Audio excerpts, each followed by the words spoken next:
Je voudrais faire quelques réflexions grammaticales, mais en en tirant quelques philosophies. En français, le futur, le mode futur, le temps futur plutôt, est lourd, très lourd, puisqu'il se construit à partir de l'infinitif. Donc dès que vous mettez tout le temps du R au futur, que ça se construit à partir de l'infinitif, et en français, tous les infinitifs sont terminés en R. Finir, manger, qu'on l'entende pas d'air. Se reposer. Donc, je me reposerai, je me repose, c'est le présent, je me reposais, c'est à la fois le passé simple et, si on met un S, l'imparfait. Et autrement, on a le je me reposerai, ou avec un S si c'est un conditionnel. Vous remarquerez quand même que je me reposerai. Ça peut être, par exemple, prenons le verbe éclaircir, j'éclaircis, j'éclaircirai, je déclarerai, je déclarerai, façon de dire, déclarerai, je déclarerai, je déclare, je déclarerai. Ahurissant. Donc le futur nous apparaît comme quelque chose de rajouté, d'un petit peu comme ça, plaqué. C'est un temps étrange, le futur, en français. C'est un temps lourd. C'est des formes lourdes, c'est des formes alambiquées que les formes au futur, en français. Parce que c'est un rajout par rapport à l'infinitif. Bon. Si on prend la langue anglaise, ou allemande d'ailleurs, c'est un petit peu mieux par certains côtés, mais c'est également lourd. Il faut rajouter un auxiliaire avant. I will sing. I will sing. Bon, donc sing ne bouge pas, mais par contre il faut rajouter will avant. Donc en français, on charge au futur après, à la fin, et en anglais, on met quelque chose en avant. Donc tout ça, c'est quand même lourd, c'est lourd, c'est lourd. I sing, bon. I sang, bon. I will sing. Tout de suite, c'est beaucoup plus lourd. Donc, qu'est-ce que ça signifie, cette lourdeur du futur? On pourrait réfléchir aussi sur la question de la formation du futur en hébreu, par exemple, où on rajoute un préfixe correspondant, parce qu'il n'y a pas, on n'a pas besoin, dans certaines langues comme l'hébreu, de l'article du pronom personnel. Le pronom personnel fait partie du préfixe du verbe. Surtout quand il s'agit justement du futur. Mais je préfère vous éviter des réflexions sur les langues sémitiques. En russe, on a boudou plus le verbe, plus l'infinitif. Bon. De manière générale, le futur est très lourd. Dans les langues slaves, dans les langues latines, dans les langues germaniques, dans les langues européennes, disons. C'est très lourd.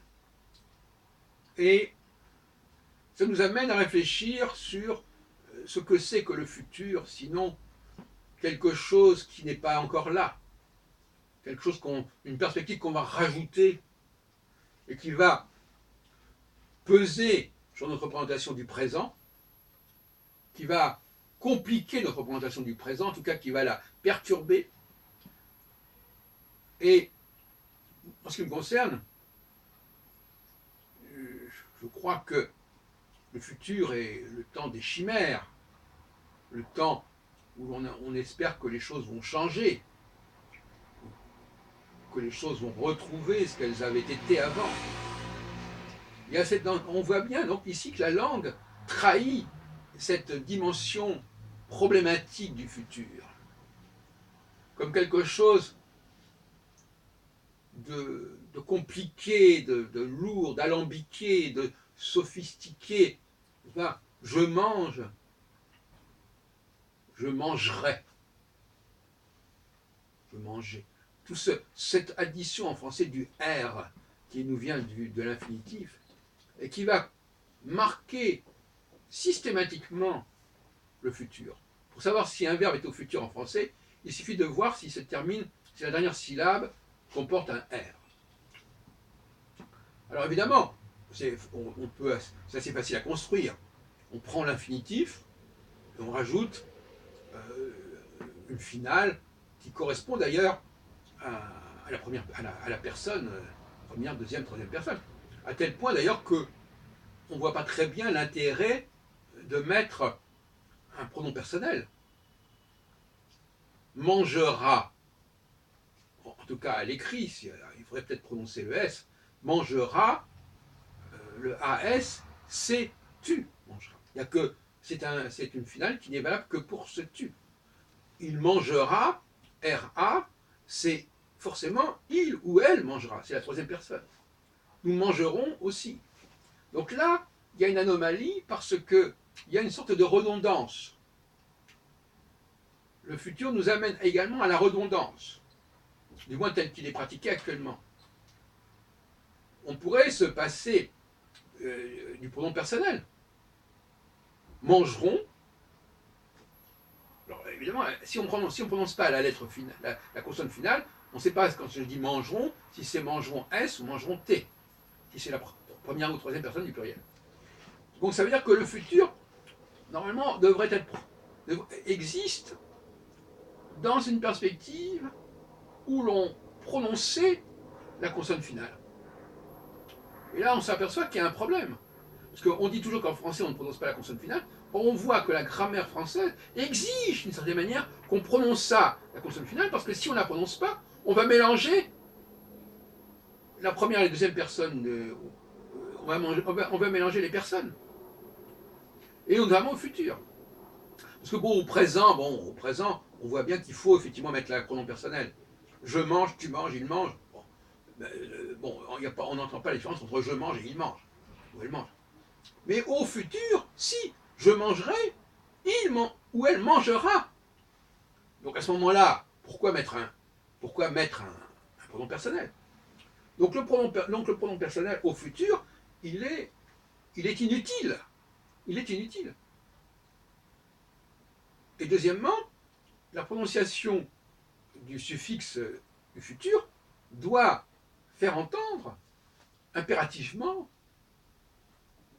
la consonne finale. Autrement, on ne saura pas distinguer entre nous mangerons et ils mangeront. Nous finirons, ils finiront. Donc le futur est voué à ne pas se servir du pronom personnel. Donc là, il y a aussi, ça nous permet, voyez-vous, c'est très important, du point de vue d'historien des langues, de comprendre comment une langue a pu évoluer. D'ailleurs, dans les langues latines, autres que le français, dans bien des cas, on se passe tout à fait du pronom personnel. Donc le pronom personnel, c'est un problème propre au français, en grande partie. Le français abuse du pronom personnel. Il le rajoute là où ce n'est pas nécessaire. Et donc ça devient redondant. Si je dis ils feront ONT, si j'écris ils feront, c'est ridicule, puisque feront sous-entend déjà le ILS. Voilà un exemple de recherche historique, de recherche de la genèse de la langue, et de recherche aussi des dérives de la langue. Voilà. Je vous laisse réfléchir sur ces considérations.